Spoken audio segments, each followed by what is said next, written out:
I have just encountered my first Karen of 2025, and it is only 12 hours into 2025, so I'm ahead of the game, just hanging out here at the P with Charlie and the kid trapped in that frame.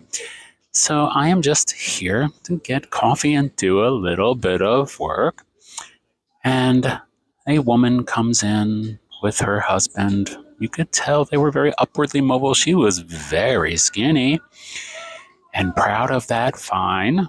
And the husband had the very, very expensive jeans on. I took a look. It's those, $200 pair of jeans. It's also fine if you have the means. She started out with, well, no one's open today. No one's open. I can't believe no one's. Okay. So the thing that, after all that got my attention was she said she had prepared, she was ready to do whatever she was going to do because she had commanded all the attention. I'm going to do some bagels. Now, look, I don't know about you. Have you ever gone into any kind of food establishment and looked at a menu? I don't care if it's fast casual. I don't care if it's like, Chipotle. I don't care if it's a fine dining. I don't care if it's McDonald's. Do you go in there and you go, I'm going to do a Big Mac. I'm going to do brisket. I'm going to do. Is brisket something they have in Chipotle? I don't go in there. I learned my lesson with Chipotle. It's just, I don't know. It's just not that good. It used to be good. It's not that good. I'm going to do a dozen bagels. So, okay. All right. I'm already listening. So then she goes, I'll take those last 2 Cinnamon Toast Crunch. Now look, Cinnamon Toast Crunch is a registered brand name. Panera does not sell Cinnamon Toast Crunch. It's just Cinnamon Crunch. And if I was working here, I would have corrected her. I say, ma'am, we don't sell Cinnamon Toast Crunch. So sorry. We sell Cinnamon Crunch. Is that what you were looking for? Now, obviously, that would get me fired and make her angry, and she would ask to see the manager and really do what we know Karen to be. She said, I'll take those last 2 Cinnamon Toast Crunch. And that annoyed me because she was like, she had to point out those last 2. Like she wanted to make it known, like, I'm taking those last 2. They're for me. Okay. So anyway, she did. And please slice them. Please slice them for me. Sure. Okay. But by the way, the worker here doesn't complain about being here at 11 a.m. on New Year's Day. Only me, the customer, is complaining about another customer. But you should know that by now. So anyway, she got all her bagels. And her husband just paced back and forth. I think he was eating one of the bagels while he was pacing. So then, of course, she got a coffee. A small coffee. Oh, he asked her, would you like cream cheese? They used to have several kinds of cream cheese. Now they only have plain and honey walnut. And he said, plain or honey walnut? And she said, plain. She goes, oh, honey walnut would be too sweet. You just got, not only did you get Cinnamon Crunch, but in your world, it was Cinnamon Toast Crunch. So that's like super sweet. To me, Cinnamon Crunch is not as sweet as Cinnamon Toast Crunch, right? I'm sorry. Let me just make sure you can see Charlie and the kid. So she said, oh, that's too sweet, plain. So she got her plain, she got her bagels, and she got her cup for her coffee. So whatever. I was not going to talk about this until she went over to the coffee. And then she goes, and then I hear the words, I don't want to be a pain, which means I want to be a pain. This coffee is not fresh. It's not hot. Now, I get coffee at the P every day, pretty much. And not only is it hot, it's too hot. It comes out of that thing just like steaming. It's scary how steaming it is. This is, I don't want to be a pain. This is not hot. And then she went and took it to the next level. She's like, it's not fresh. It's not fresh. She said it over like 3-4 times. Now, this is this is a younger woman. Maybe she's in her, I don't know, late 30s, maybe. Younger to me. I'll be 53 next month. Again, the worker, fine. They must deal, who knows what they deal with here. It's not fresh. It's not fresh. Now, to me, like, hey, this isn't hot is one thing, but it's not fresh, then you're saying like the place is unclean, like you're actually now adding this element that like is accusatory of the workers. Like, they don't open at 7 on New Year's Day. They let you, in fact, it says in their app, like, we're allowing our workers to spend more time with their families, so we are not opening until 8. Isn't that nice? Got to spend that whole extra hour with your family. This isn't fresh. He came right over. He came right over and brought a new coffee carafe thing for the coffee station out for her.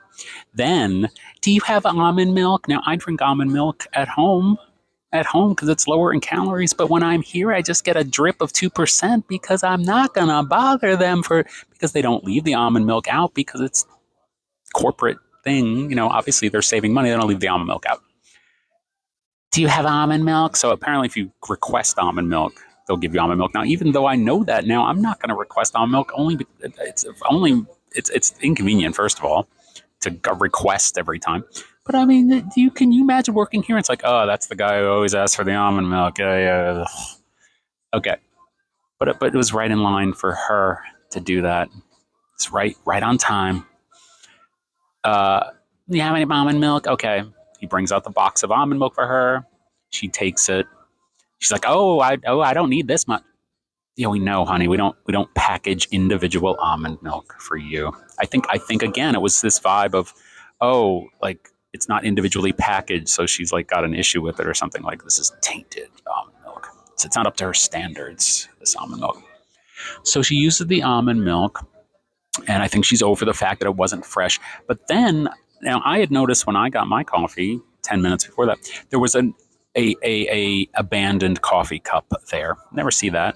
Now I thought maybe someone left their coffee cup there. Excuse me, I've got to scratch. Thank you. I had to scratch my nose. Or nose adjacent. There was an abandoned coffee cup there. I was like about to throw it into the trash, but I was like, oh, maybe someone put it there. Maybe someone's. I didn't want to, mess with someone's day. But that coffee cup being there was apparently enough for her to feel that the coffee station was now, dirty or something. I'm looking for the word. The coffee station was now I can't find the word. You know what I'm saying.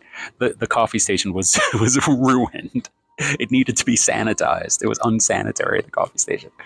So she asked for a new coffee cup, I guess because thinking like germs had jumped from this other coffee cup over to her coffee cup. Now, I will tell you, this P that I go to, it's very nice, very well taken care of. That's why I come here. People are here very nice. The management is very on top of things.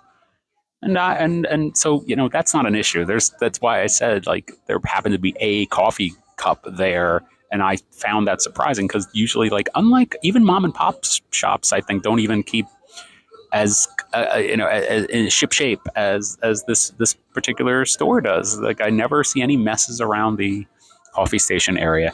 Anyway, I think after she got her new cup and I think there was some grumbling because she was probably looking for maybe I can find something else to complain about before I leave. But I think there was some grumbling. And then, she moved on to whoever else she is going to make miserable today on New Year's Day.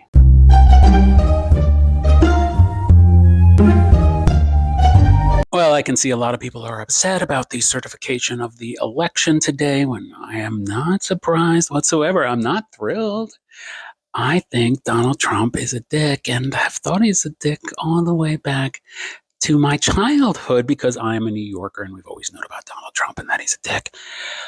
What I will say is that as someone who was born in the year 1972, a mere 7 years after Black women were given the right to vote, I was born when the pendulum was swinging left as far as civil rights and progress was concerned. And progress is not a straight line. I'll put it in terms of like weight loss. When you lose weight, you don't just lose weight and lose and get to your goal weight and you're done.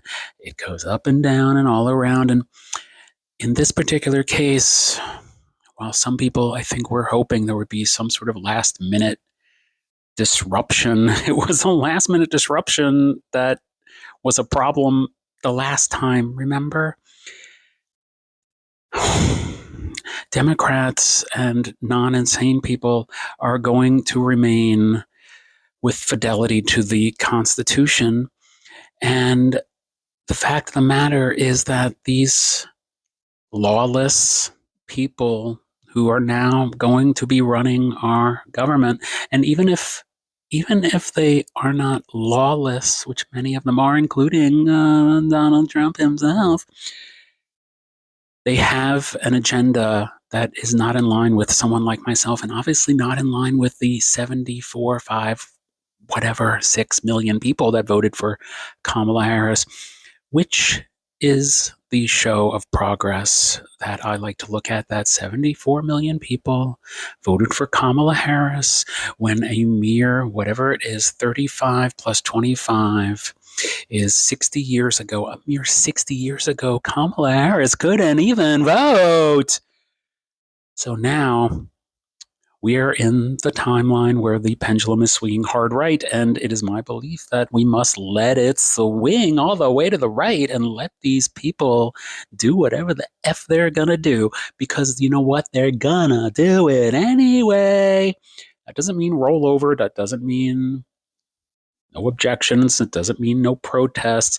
But frankly, they will be fighting against the objections. They will be fighting against the protests, and they might be fighting against those things in ways that aren't lawful. Remember, Donald Trump wanted to, remember what he did? He wanted to, but shoot people in the legs. He wanted to, you know what I'm saying. He'll do whatever he feels like he needs to do because he is crazy, because he's mentally ill person who was raised in an environment without caring and love. And this is what we get when you raise, a sociopath kind of edging into that psychopath area. Fine. They must do what they're going to do because they're going to do it anyway. And when they get to the bottom, and the things they do start to negatively affect the people that once supported them, then the people will coalesce around the knowledge that they are not happy. And we will all agree that we are not happy.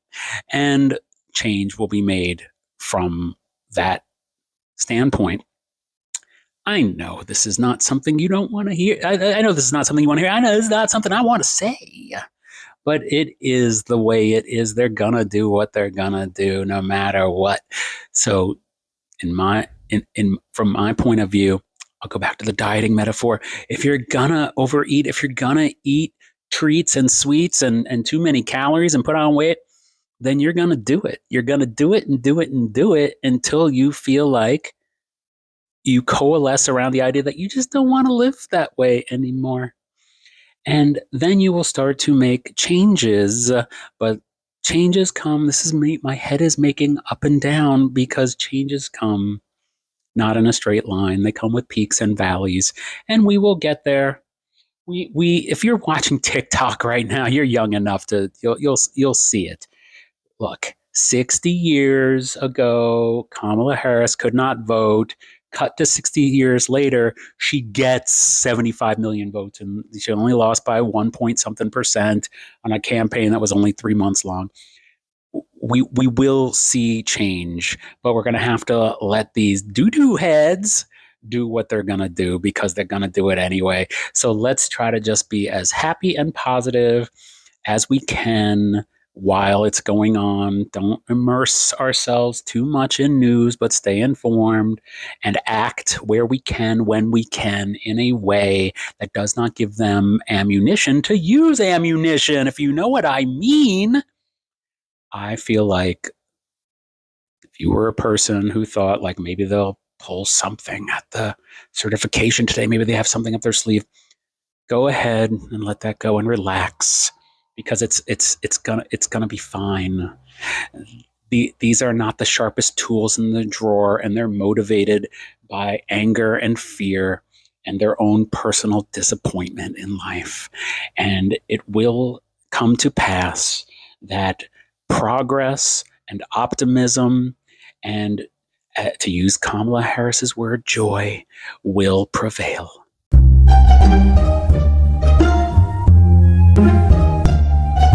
I am going to throw up. Never has a song before made me physically ill, but for the first time, a song has made me physically ill.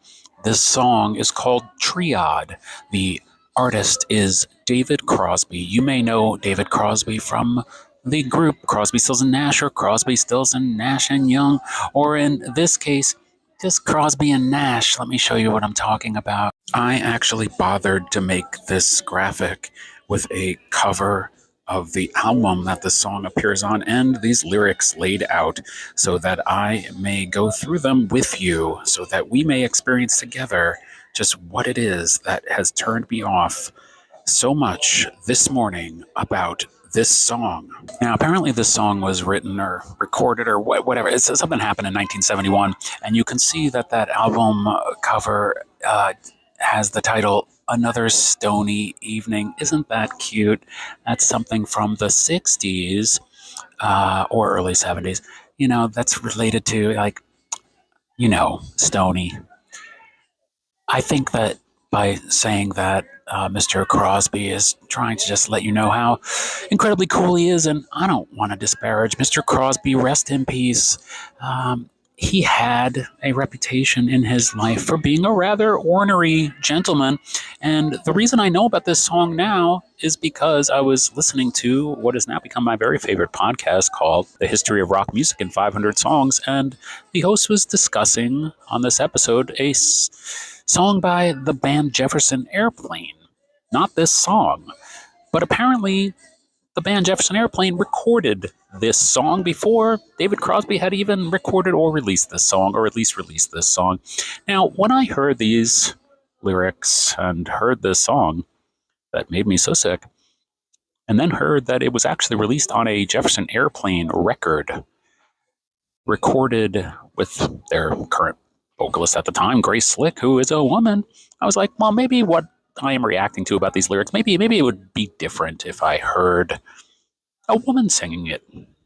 And it was not different. In fact, it just hammered home how awful these lyrics were. By the way, I am at the P again, and as you can see, the kid and Charlie Chaplin are in the frame behind me now.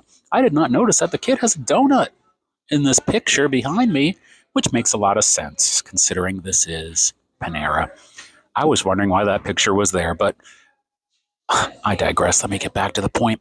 Let's get into this song Triad so you can understand exactly why I am so disgusted by this piece of art that Mr. Crosby has created. Again, not meaning to disparage Mr. Crosby directly.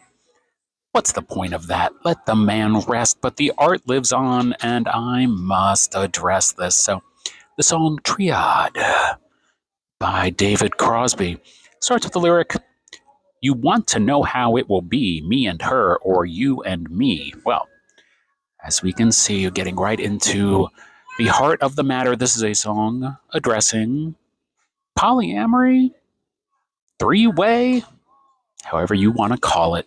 I don't disagree with it. I've done all sorts of things in my life. In fact, I've done things in my life that are adjacent to the subject matter of this song, but as the subject matter of this song continues to unfold, it gets further and further away from anything that I would condone or do or accept in the behavior of others. Let's continue. You both sit there with your long, flowing hair. Your eyes are alive, but your minds are still growing. Actually, let me reread that because I don't want to take anything away from Mr. Crosby's rhyme structure. You both sit there with your long hair flowing. Your eyes are alive. Your minds are still growing. Well, your eyes are alive. Your minds are still growing. Well, now Mr. Crosby is asserting on another stony evening that their minds are still growing. Well, as far as I know, your minds are still growing. Now, your mind can still be growing when you're an adult. I totally advocate education throughout a lifetime, but I have a feeling he is talking about young people, saying to me, what can we do now that we both love you? And that is in quotes, meaning he is quoting them directly, apparently, to let us know, the listener, that these two young people with eyes alive and minds still growing are in love with him. Let me put David's picture up on the screen. I created this just to illustrate, and I added that psychedelic background. But this is what Mr. Crosby looked like in 1971. This is the man that these young women with minds still growing, this is what they saw. Let's continue.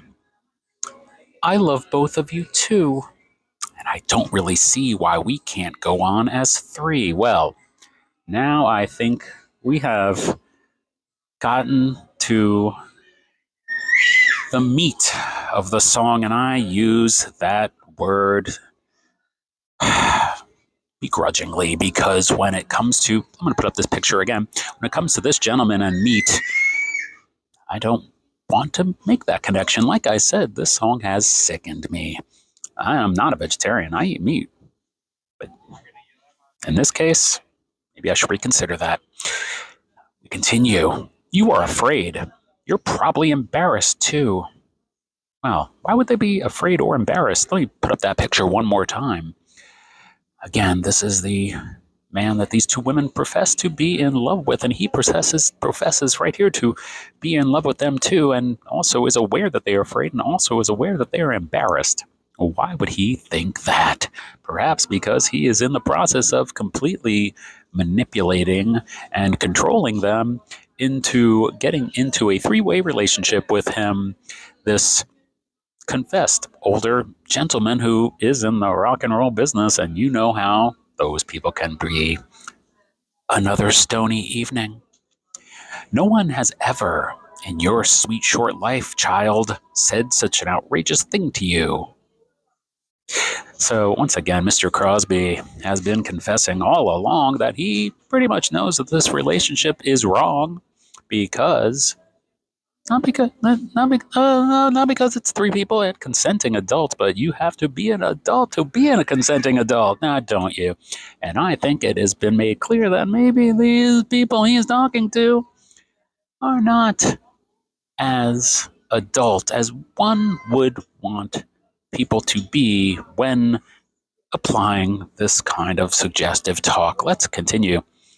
Saying, you cannot do that. It breaks all the rules. Been sending you out to learn in the schools. I still don't really see why we can't go on as three. Well, David, Mr. Crosby, perhaps you can't see, and that gives me the opportunity to lay some facts on thee.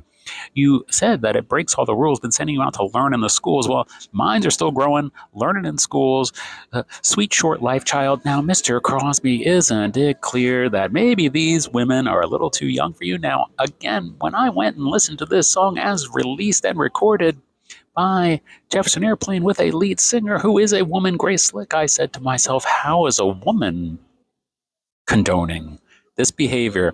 Maybe when I listen to this song as recorded and released by Grace Slick, I will get some sort of perspective as to what the hell is going on here, and I did not. I did not, and let me put up that picture of David Crosby again. I was sick to my stomach, and I'm sick right now. We're running out of time, so let me just move on here. We love each other. It's plain. If you watch for a while, you'll see. It's just one answer that comes right away to me. Yes, it does. Sisters, lovers, some of you must know about what are brothers, and in time, maybe others. So now Mr. Crosby is suggesting that maybe some other men might be brought into the situation. As you can probably tell as I'm going to wrap this up, this song is nefarious. This song is wrong. This song does not belong. And I feel like maybe we should try to get Superman to fly around the earth in reverse back to 1971 when this song was written so that Mr. Crosby can lift his hand and pen from the paper that he is writing on in order to relieve all of us music fans from ever. Oh my God, that is right there. What happened just then is the ghost of Mr. Crosby trying to disrupt the message that I am trying to impart to you, which is this song triad should never, ever, ever be part of your consciousness. Consider my words a warning.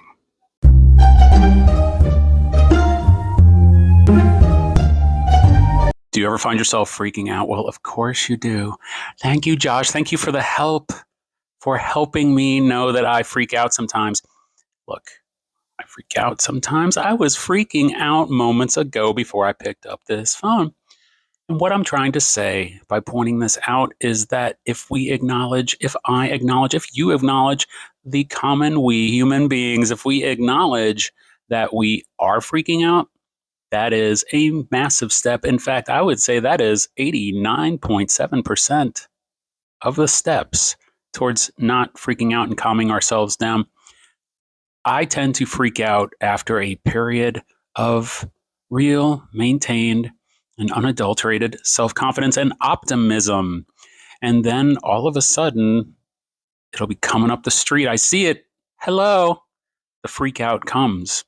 And I start in on myself. I start in with, oh my God, Josh, how foolish you are to think that what you want to accomplish can be accomplished. How foolish you are to think that the vision you have in your head of what you can be, of what you want to be, of what you can conceivably work towards is impossible. What a fool, Josh, that is of you to do. I don't know if you do this, but I'm willing to guess that I am not unique among the entire population of the planet. So when this happens, that is the moment that I'm grateful to be freaking out. And why would I be grateful? Why would I grateful? You know, the Grateful Dead, friend of the devil. I will consider the freak out. And I'm not talking about Frank Zappa or the Mothers of Invention. I'm talking about the Grateful Dead, and I'm talking about friend of the devil. The devil is the freak out, and I want to be friends with that devil. Because when I acknowledge that I am freaking out, that is how I unfreak. When I get into those moments and I am picking on myself like that to the extent of, oh my God, Josh, you fool, as I've just described, that is when I can stop and say, Josh, you are freaking out right now. There is nothing in the universe that can control what's going to take place in your life, moment to moment, day to day, year to year, that has more power and significance than your own willingness to take part in the positive alignment of your thoughts and actions. I don't mean this to sound so self-help, but let's help ourselves. I probably just woke up my neighbor. It's 3 a.m. Recognizing that I am freaking out, and by extension, you recognizing you're freaking out is the moment where you can, I like when this little light is there to makes it seem like what I'm saying is very important. And it is, even if it's a matter of just not freaking out, because no one wants to spend their day doing that. No one wants to spend any moment doing that, because freaking out is not fun, but it is the devil and it is a friend. And again, the reason why it is the devil is because we don't want it. And the reason why it is a friend is because we can use it to help us. So when we acknowledge, hey, this is a freak out, you're freaking out, stop that. Now, stop that. Josh, I can't just stop that. How am I supposed to unclutter my mind with stop that? You effing fool. Fair. You can call me fool. Get in those comments and call me fool. Get in those comments and say, I want to see a comment where someone says something like, no, dude, you're right when you tell yourself those horrible things, and you should just put the fries in the bag. I would tell that person without even having to comment back. The person who has the fear of living a life of putting the fries in the bag is yourself. And on top of that, putting fries in a bag is a perfectly fine thing to be doing with one's life. And putting fries in a bag makes other people happy because people like fries. They like Frank Zappa. They like the Grateful Dead. And they like fries. We all like fries. Have you ever met anyone who says, I'm sorry, I just do not like fries? No, you haven't, because everyone does like fries. So if someone does put that comment of, You're right about all that, Josh. Put the fries in the bag. That's a freak out if you react to that. And if you react to that and you freak out, that is the moment where you can say, I'm going to be unbothered by that because I have better things to use my moment in time on. Please remember, I am, I'm going to use the word grateful again, but I am grateful. Let me think of a different Grateful Dead song. Touch of Grey. It is not gray how grateful I am for you to be watching this right now. It is much more clear cut than that. It is not a shade of gray. It is black and white.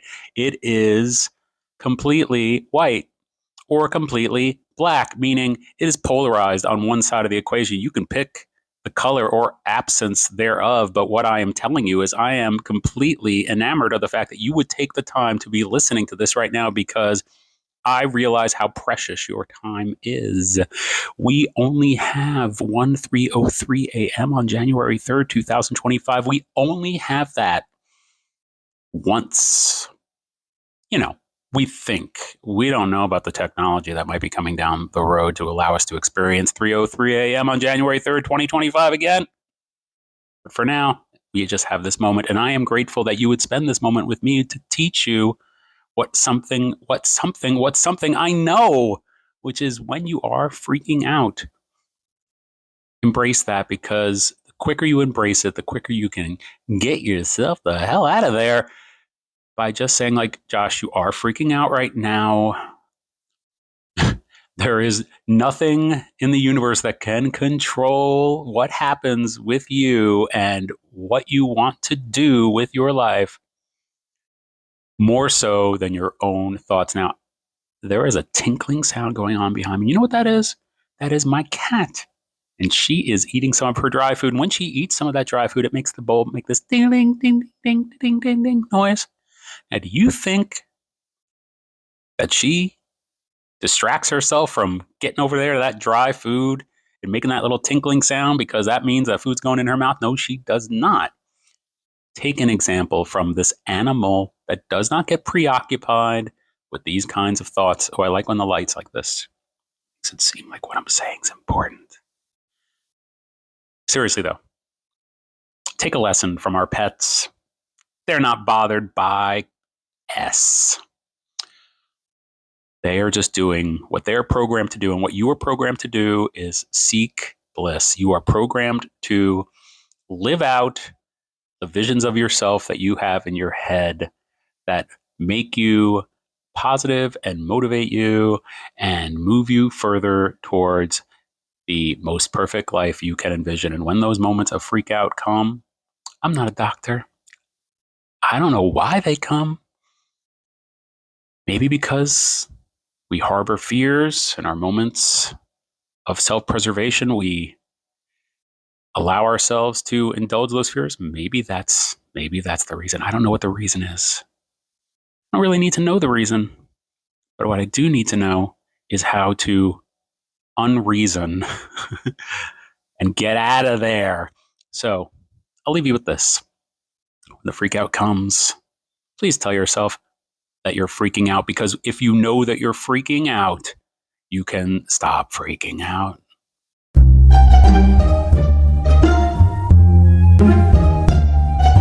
Jeff Bezos would not let a cartoon about him run in the Washington Post. I don't think anyone should be surprised at this. I would not be surprised if Jeff Bezos, when he found out that he employs someone whose title is cartoonist, that he freaked out about that and not even kept on freaking out about the cartoon.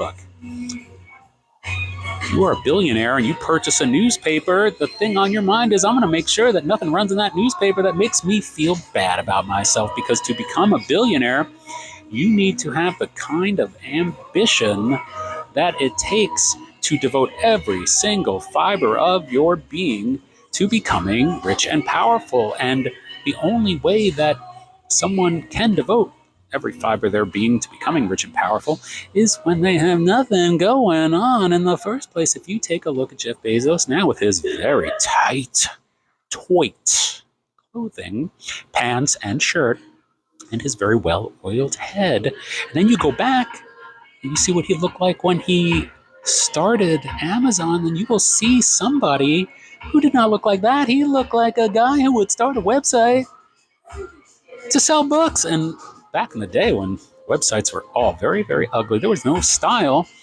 whatsoever, not like Amazon has style now. But back then, that was that one single font that you could have on the internet. So look, no one should be surprised that Jeff Bezos is busy pulling cartoons, especially political cartoons, about himself from the newspaper that he owns, which is the problem to begin with. Newspapers should not be owned by single individuals. And when I say single, I certainly don't mean that he is romantically single, because he has the rich, powerful guy's wife now, which is very cool. And just to fend off any potential comments, I believe women can be awful rich oligarchs as well. More power to the women, literally, who want to become rich and powerful oligarchs. Jeff Bezos will continue to shut down cartoons and cartoonists about him. We need to get used to this, because we are all living in the timeline where we are past the civil rights movement, and we are now on the pendulum swing back into an authoritarian type of government that will seek to tamp down and dispose of anyone who contradicts, exposes, or tries to undermine it. Welcome to 2025.